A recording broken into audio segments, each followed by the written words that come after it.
Hello, everyone. Welcome to the News Browse News broadcast. An Air Canada Express flight was compelled to execute an emergency climb on Monday afternoon after a close encounter with an American Airlines-operated regional jet at New York's John F. Kennedy International Airport. The incident occurred around 2:30 p.m. when Republic Airways Flight 4464, flying as American Airlines, deviated from its intended approach path to runway 31 Leader. Simultaneously, Jazz Aviation Flight 554, operating for Air Canada Express, was cleared for landing on the adjacent runway 31R. Air traffic controllers urgently instructed the Air Canada crew to ascend to 3,000 feet as the American jet entered conflicting airspace. According to reports, controllers issued immediate commands, and both aircraft received resolution advisories, triggering onboard collision avoidance alerts. Pilots from both flights acknowledged the warnings and initiated go-arounds.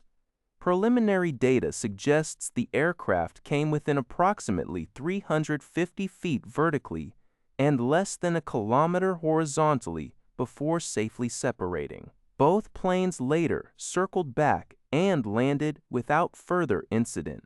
This near miss follows a fatal runway collision at LaGuardia Airport involving an Air Canada Express jet in March. City News Everywhere is reporting on this developing story.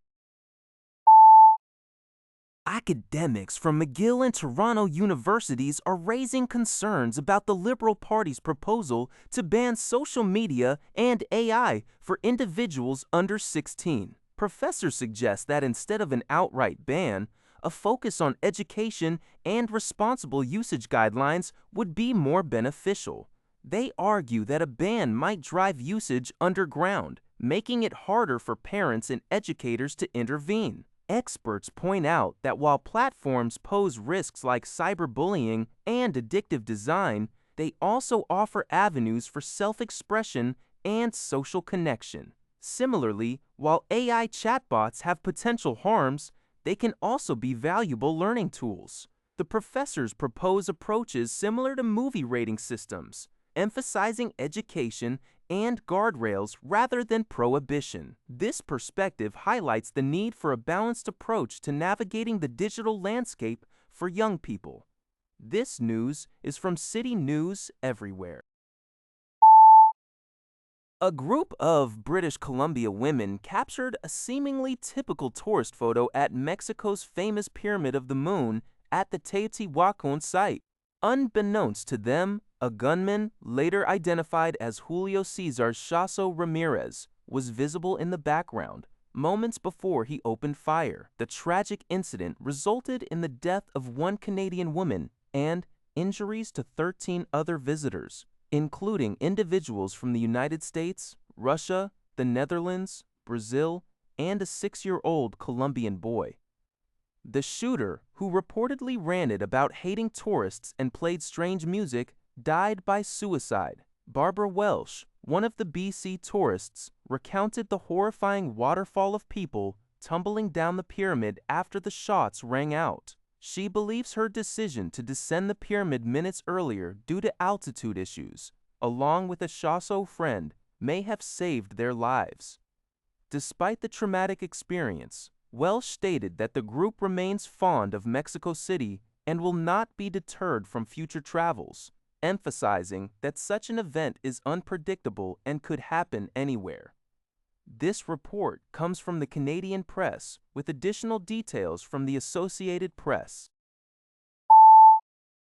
Vancouver restaurants are proactively participating in human trafficking training sessions in anticipation of the upcoming FIFA World Cup. The British Columbia Restaurant and Food Services Association, BCRFA, is spearheading this initiative, encouraging widespread participation to enhance awareness of human trafficking and equip hospitality staff with the skills to identify potential signs of exploitation. Ian Tostenson, CEO of BCRFA, emphasized the importance of vigilance during large international events, noting that human trafficking is a pervasive issue both internationally and domestically. and can manifest as sexual or labor trafficking. However, some organizations, like the Supporting Women's Alternatives Network, SWAN, in Vancouver, have expressed concerns that such campaigns can inadvertently lead to racial profiling and negatively impact marginalized communities, particularly sex workers.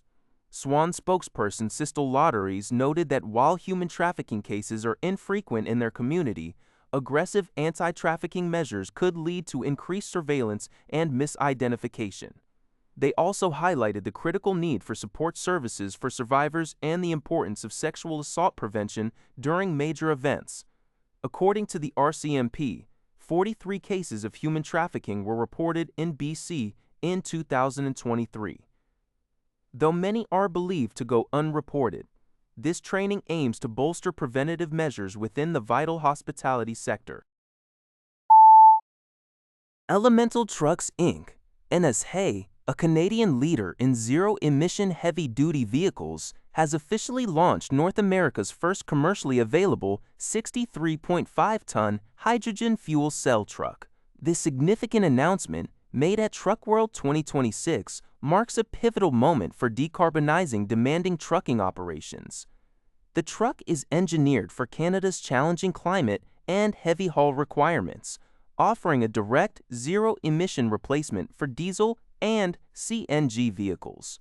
Notably, it achieves long-range autonomy and full payload capacity, up to 140,000 pounds, without the typical trade-offs seen in battery electric alternatives. ETI highlights its commitment to Canadian industrial sovereignty, with the truck's chassis manufactured in Quebec and its powertrain integrated in Ontario using predominantly Canadian-sourced components. CEO Jamie Ally emphasized that Canadian innovation is leading the global decarbonization of heavy transport, stating, "We are building a truck in Canada for Canada." The company also pointed to the strategic importance of hydrogen for achieving net zero heavy payload transport. The launch aligns with national goals to enhance industrial resilience and energy security, with support noted from the Honorable Mélanie Joly, Minister of Industry. ETI's success underscores the potential of domestic manufacturing and intellectual property in the burgeoning EV sector. However,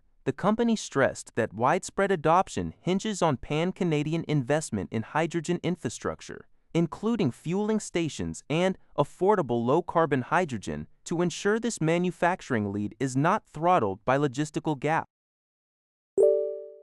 That's all for this video. Thank you for watching. See you in the next video.